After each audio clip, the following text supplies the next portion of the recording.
Well, hello, my YouTube friends and family. So, we are back and we are going to continue what we left off from before I did the action and suspense. We're going back to the romance section because I have so many books to get rid of. So, we're going to go back to book bundles, and these are all 10 books for $2.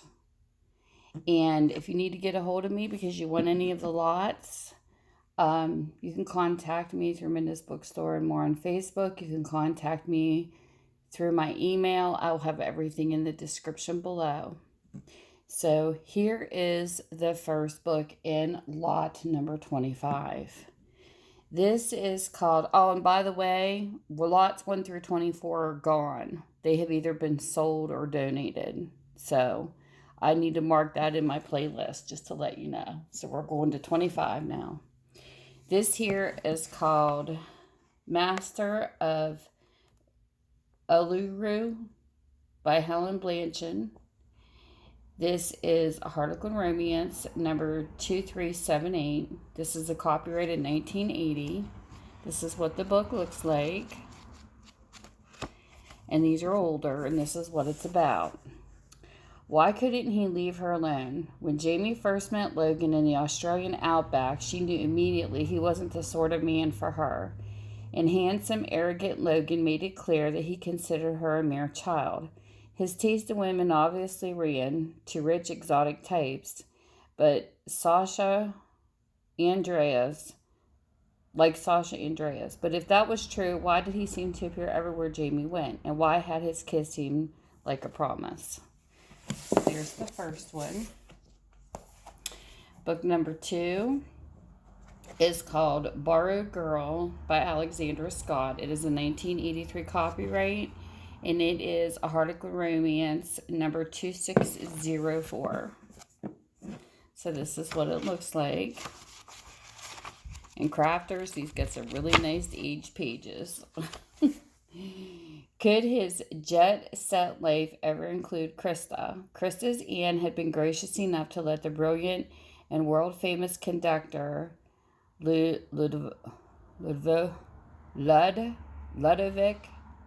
I don't know how to pronounce this name, but it's what it looks like, Hasek borrow Krista as his secretary on an upcoming concert tour.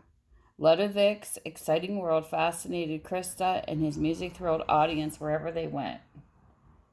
Krista's feelings for the intense romantic Hungarian confused her.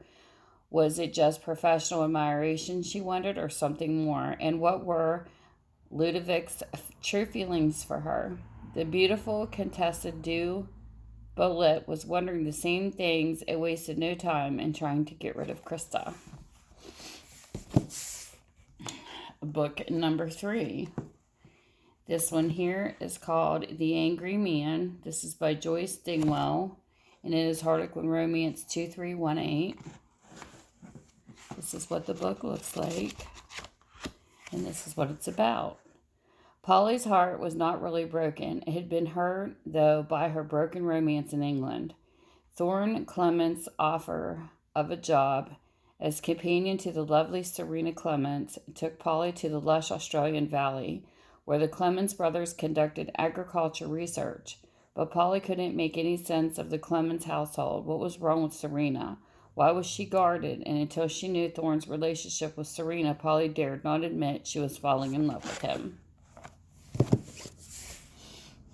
Book number 4. This is called Return to Lanmore by Sheila Douglas. This is a copyright of a 1979. This is Harlequin Romance 2336. This is what the book looks like. For being old, they were kept in good condition. And this is what it's about. It was time to heal the breach. The separation hadn't been of Nell's making. Her grandfather had been totally unreasonable, but now with him ill, Nell had to make amends. Sympathy over the old affair lay with her grandfather, but she was distressed even his neighbor Philip Trent, who knew nothing about it, thought her selfish and unfeeling. Philip had informed his opinion of Nell before they'd even met. Nell had no advance warning of Philip, found him completely devastating. book number 5. We have Across the Great Divide by Kerry Allyne. This is a 1979 copyright. It's Harlequin Romance 2323. This is what it looks like. And this is what it's about. She'd been badly hurt when her fiancé jilted her. When she left Sydney for Western Australia, she was determined never to be as trusting again. Yet against her will, her feelings were stirred by Lang Jameson, a handsome, powerful rancher who made her realize she was far from unmoved by his passionate embraces. But if Lang was going to marry his possessive neighbor Eunice Blanchard, as rumor reported, could he really be interested in Nicole, or was he cheating? So there was number 5. Then number 6, we have For the Love of a Pagan by Anne Hampson, 1979 is the copyright date. It is Harlequin Romance 2246. It's got a little bit of writing in it. Here's what the book looks like. And it says, she quickly refused Paul's proposition. I'd make it worth your while, he had promised. You'd have a villa in the sun, a car, and an ever-increasing bank balance. Knowing she was far from indifferent to this devastating grief, Tina fled back to England. When Paul followed and offered her marriage, Tina was faced with another decision. She wondered if her love for him would ever be enough to overcome their deep differences. Number 7, we have A Perfect Beast by K. Gregory. And this is a Harlequin Romance 3016. It's got some writing there. This is what the book looks like. And this is what it's about. Mr. Reardon set her teeth on edge. High school biology teacher Rosemary Reed had always handled irate parents with professional aplomb, until Jonathan Reardon turned up. He'd come furiously to the defense of his difficult daughter Hampson and made Rosemary blow her customary cool. When the dust settled, Rosemary realized that Jonathan was no predatory beast, but a warm human being. Moreover, he was a widower with a daughter set on seeing him remarried. Rosemary found herself tantalizingly drawn to Jonathan. Then she discovered that she'd have to fight against the self-condemning memories of his dead wife. So there you go. And then we have number 8. This is called Meeting in Madrid by Jean S. MacLeod.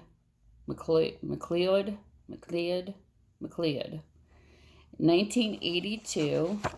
This is Harlequin Romance 2482. It's just got writing right there. This is what this book looks like. And this is what it's about. Her future appeared rich with promise. Catherine Royce set out for Madrid, her spirits high. Spain fascinated her, and her new job as tutor to a willful teenager would certainly be challenging, but she was completely unprepared for the volatile reactions of her young charge's aristocratic family. Reactions that were soon followed by damaging accusations. Nor was she prepared for the overwhelming passion within her that her employer, the aloof and alluring handsome Don Jamie, seemed to incite. And then we have number 9. This is called The Station Boss by Jane Corrie.